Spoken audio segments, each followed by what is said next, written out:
શહેરના ઘોઘા ગેટ ચોક ખાતે શહેર કોંગ્રેસ સમિતિ દ્વારા ઉત્તર પ્રદેશમાં બનેલ બળાત્કારની ઘટનાના વિરોધ તરીકે પૂતળા દહનનો કાર્યક્રમ યોજાયો, પરંતુ પોલીસ દ્વારા તેમની અટકાયત કરવામાં આવી।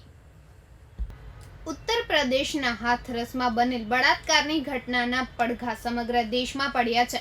સમગ્ર દેશમાં લોકો પોતાનો વિરોધ નોંધાવી રહ્યા છે, ત્યારે ભાવનગર કોંગ્રેસ સમિતિ દ્વારા બીજેપી પર આક્ષેપો કરવામાં આવ્યા છે કે બીજેપી સરકાર દ્વારા માત્ર બેટી બચાવો અને બેટી પઢાઓના સ્લોગનો અપાય છે। દીકરીઓ ખરેખર સલામત નથી। બહેનોની સલામતી અર્થે બીજેપી સરકાર નિષ્ફળ નીવડી છે, તેથી યુપીના મુખ્યમંત્રી પોતાના પદેથી રાજીનામું આપી દે તેવી માંગ કરાઈ હતી। કોંગ્રેસ દ્વારા યોજાયેલ આ પૂતળા દહન કાર્યક્રમને પોલીસ દ્વારા અટકાયત કરવામાં આવી હતી। આજે દેશની અંદર અને ખાસ કરીને ઉત્તર પ્રદેશની અંદર જે બનાવ બન્યો છે,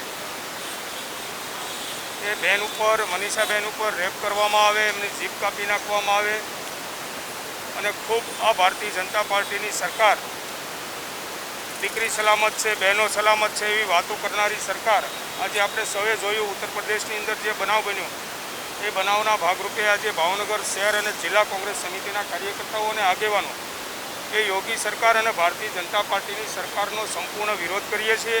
આ દેશની અંદર કાયદો અને વ્યવસ્થા જેવું કોઈ સ્થિતિ નથી, ત્યારે આ દેશની અંદર આ બહેનો કે દીકરીઓ સલામત નથી, રાતની કોઈ નીકળી ન શકે એવી પોઝિશન જ્યારે હોય, ત્યારે આ દેશની અંદર કાયદો અને વ્યવસ્થા એ જાળવવાની જવાબદારી ભારતીય જનતા પાર્ટીની છે। ત્યારે ભારતીય જનતા પાર્ટીની સરકાર સંપૂર્ણપણે નિષ્ફળ નીવડી છે, ત્યારે અમે એના વિરોધમાં આજે ભાવનગર શહેરની અંદર મળ્યા છીએ।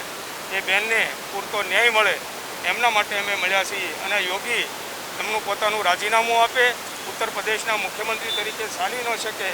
અમારા રાષ્ટ્રીય નેતાઓ જ્યારે એમના વડીલોને ખબર અંતર પૂછવા જાય અને એમની ધરપકડ કરવામાં આવે, એમને મળવા પણ ન દે, એવી આ સરકાર અને આ પોલીસની બેદરકારીના કારણે સમગ્ર દેશની અંદર આજે બેન દીકરી સલામત નથી। એ સલામત રહે એમના માટેનો અમારો આ કાર્યક્રમ છે।